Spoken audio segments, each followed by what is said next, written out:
സഞ്ചാരികൾക്കും ഭക്തർക്കുമൊപ്പം വന്യമൃഗങ്ങളും ദർശനത്തിനെത്തുന്ന ക്ഷേത്രം എന്ന് ഒറ്റവാക്കിൽ ഗോപാൽസ്വാമി ടെമ്പിളിനെ വിശേഷിപ്പിക്കാം. ബന്ദിപ്പൂർ വനമേഖലയിലെ ഏറ്റവും ഉയർന്ന കൊടുമുടിയിലെ ക്ഷേത്ര കാഴ്ചകളിലേക്കൊന്ന് പോയാലോ. Welcome to Gopalswamy hills. മുതുമലയിലെ വൈറൽ ഗജവീരന്മാരെ കണ്ടതിന് ശേഷം നേരെ പോയത് കർണാടകയുടെ വനമേഖലയായ ബന്ദിപ്പൂർ ടൈഗർ റിസർവിലേക്കാണ്. അതിർത്തി കടന്ന് പ്രവേശന കവാടത്തിൽ 20 രൂപ ഫീസും കൊടുത്ത് ബന്ദിപ്പൂർ വനത്തിലേക്ക് പ്രവേശിച്ചു. വനത്തിലേക്ക് കയറി അധികം വൈകാതെ തന്നെ ഒരു പിടിയാന ദർശനം തന്നു. റോഡരികിലെ മരങ്ങൾക്കിടയിൽ അവൾ ഒറ്റയ്ക്കായിരുന്നു. അല്പസമയം ആ കാഴ്ചകൾ ആസ്വദിച്ച് വീണ്ടും മുന്നോട്ട് പോയി. അടുത്ത ചെക്ക് പോസ്റ്റ് എത്തുന്നവരെ മറ്റ് കാഴ്ചകളൊന്നും ഞങ്ങളെ തേടി വന്നില്ല. അതിർത്തി കടന്ന് വീണ്ടും മുന്നോട്ട്. ഹങ്കള ഗ്രാമത്തിലേക്കാണ് ഇനി യാത്ര. അവിടെ നിന്നാണ് ബന്ദിപ്പൂർ വനത്തിലെ ഏറ്റവും ഉയരം കൂടിയ ഗോപാൽസ്വാമി ഹില്ലിലേക്കുള്ള പ്രവേശന കവാടം. പ്രധാന റോഡിൽ നിന്നും 10 കിലോമീറ്റർ ദൂരമാണ് മലമുകളിലെ ക്ഷേത്രത്തിലേക്കുള്ളത്. ഇരുവശവും കൃഷിപ്പാടങ്ങൾ നിറഞ്ഞ വഴി. ഇവിടുത്തെ പ്രത്യേകതകളിൽ ഒന്ന് അങ്ങോട്ടേക്കുള്ള വഴിയാണ്. നീണ്ടു നിവർന്നു കിടക്കുന്ന റോഡിൻ്റെ ഒരറ്റം ദൂരെ കാണുന്ന മലകളായാണ് തോന്നുക. അത്രയ്ക്ക് സ്ട്രെയിറ്റായുള്ള റോഡ് ഈ വഴിയുടെ മാത്രം പ്രത്യേകതയാണ്. സീസൺ സമയങ്ങളിൽ ഇരുവശവും പൂപ്പാടങ്ങളും കാണാൻ സാധിക്കും. അന്നേരങ്ങളിൽ ഒരു പ്രത്യേക കാഴ്ച തന്നെയായിരിക്കും ഈ ഗോപാൽസ്വാമി ഹില്ലിലേക്കുള്ള ഈ പാത. കാഴ്ചകൾക്കൊടുവിൽ ഞങ്ങളുടെ വാഹനത്തിൻ്റെ യാത്ര അവസാനിപ്പിക്കേണ്ട ഇടം വന്നെത്തിയിരിക്കുന്നു. ടൈഗർ റിസർവിനുള്ളിലെ ക്ഷേത്രമായതിനാൽ നമ്മുടെ വാഹനത്തിന് അങ്ങോട്ട് പ്രവേശനമില്ല. പകരം കർണാടക സർക്കാരിൻ്റെ ബസ് വഴിയാണ് ഇനിയുള്ള യാത്ര. അവധി ദിനമായതിനാൽ പ്രതീക്ഷിച്ചതിലും അപ്പുറമായിരുന്നു തിരക്ക്. വണ്ടി തൊട്ടടുത്ത ഗ്രൗണ്ടിൽ പാർക്ക് ചെയ്ത് 2 കുടയുമെടുത്ത് വരിയിൽ നിന്നു. കാറ്റുണ്ടെങ്കിലും വെയിൽ അല്പം കഠിനമായിരുന്നു. 4-5 ബസ്സാണ് അവിടെ ഷട്ടിൽ സർവീസ് നടത്തുന്നത്.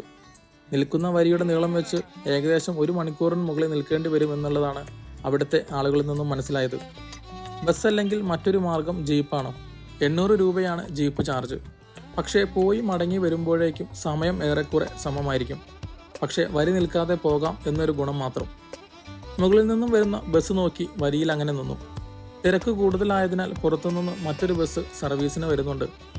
അങ്ങനെ 1 മണിക്കൂറിന് മുകളിലുള്ള കാത്തിരിപ്പിന് വിരാമമിട്ട് ഞങ്ങളുടെ ഊഴം വന്നെത്തി. ടിക്കറ്റ് കയ്യിൽ കിട്ടി. 60 രൂപയാണ് ഇരുവശത്തേക്കും കൂടിയുള്ള ഒരാളുടെ ടിക്കറ്റ് നിരക്ക്. കവാടം കടന്ന് ബസ്സിലേക്ക് കയറാനുള്ള അടുത്ത വരിയിൽ പോയി നിന്നു. അവിടെ വീണ്ടും 15 മിനിറ്റ് കാത്തിരിപ്പ്. ഒടുവിൽ 3 ബസ്സുകൾ ഒരുമിച്ചാണ് മുകളിൽ നിന്നും വന്നത്. ആദ്യത്തെ ബസ്സിൽ സ്ഥലമുണ്ടായില്ല. അതിനാൽ രണ്ടാമത്തെ വണ്ടിയിൽ ആണ് ഞങ്ങളുടെ യാത്ര.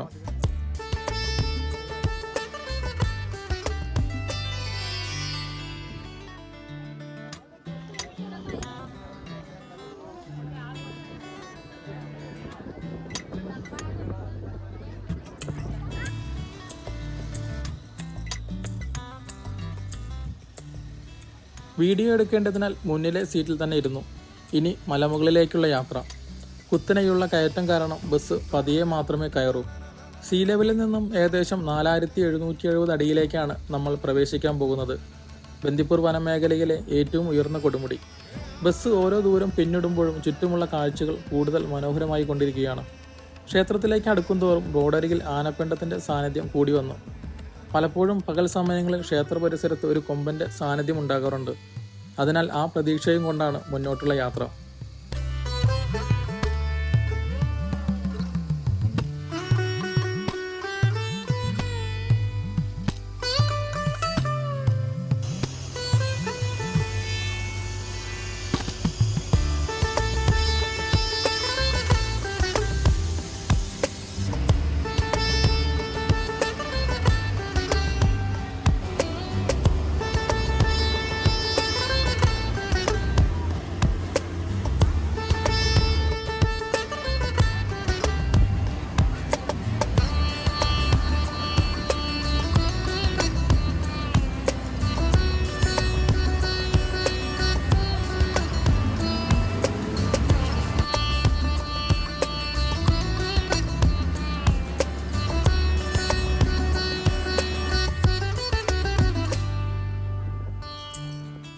അധികം വൈകാതെ തന്നെ ക്ഷേത്ര സന്നിധിയിലേക്ക് ബസ് എത്തിച്ചേർന്നു. അതിനോടൊപ്പം വളരെ ശക്തമായ കാറ്റിൻ്റെ സാന്നിധ്യവും. ഇവിടത്തെ കാറ്റാണ് കാറ്റ് എന്ന് പാടാൻ പറ്റിയ സ്ഥലം ഇതിനേക്കാൾ വേറെ ഉണ്ടാകില്ല എന്ന് വേണമെങ്കിൽ പറയാം. താഴത്തെ പോലെ ഇവിടെയും ബസ്സിൽ കയറാൻ തിരക്കാണ്. ഞങ്ങൾ ഇറങ്ങാൻ തുടങ്ങുമ്പോൾ തന്നെ ഡോറിന് ചുറ്റും കയറാനുള്ള ആളുകളുടെ തിരക്കാണ്. ഒരു വിധത്തിൽ അതിനുള്ളിലൂടെ ഇറങ്ങി ക്ഷേത്ര പരിസരത്തേക്ക് നീങ്ങി. അവിടെ വന്നപ്പോൾ ആദ്യം കണ്ണിൽപ്പെട്ടത് ചുറ്റുമുള്ള പച്ച വിരിച്ച കുന്നുകളാണ്. എന്തൊരു ഭംഗിയാണ് ചുറ്റുമുള്ള പ്രദേശങ്ങൾ, എത്ര നോക്കി നിന്നാലും മതിയാകില്ല. പക്ഷേ സമയം നമ്മളെ അനുവദിക്കാത്തതിനാൽ ചെരുപ്പ് ഉരുവെച്ച് ക്ഷേത്രത്തിലേക്ക് നീങ്ങി.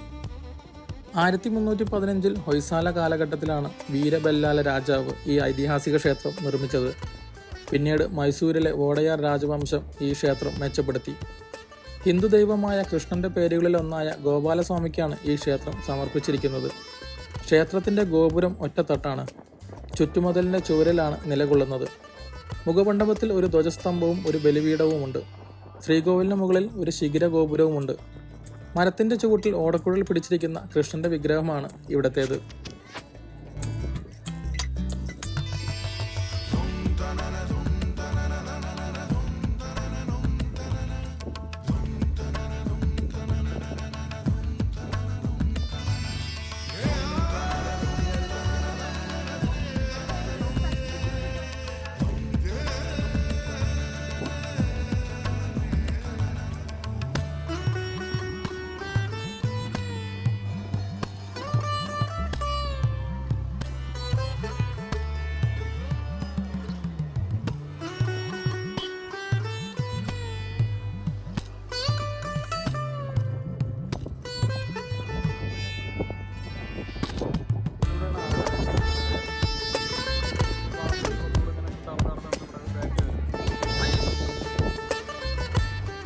ബന്ദിപ്പൂർ ദേശീയോദ്യാനത്തിൻ്റെ ഹൃദയഭാഗത്താണ് ഈ ക്ഷേത്രം സ്ഥിതി ചെയ്യുന്നത്.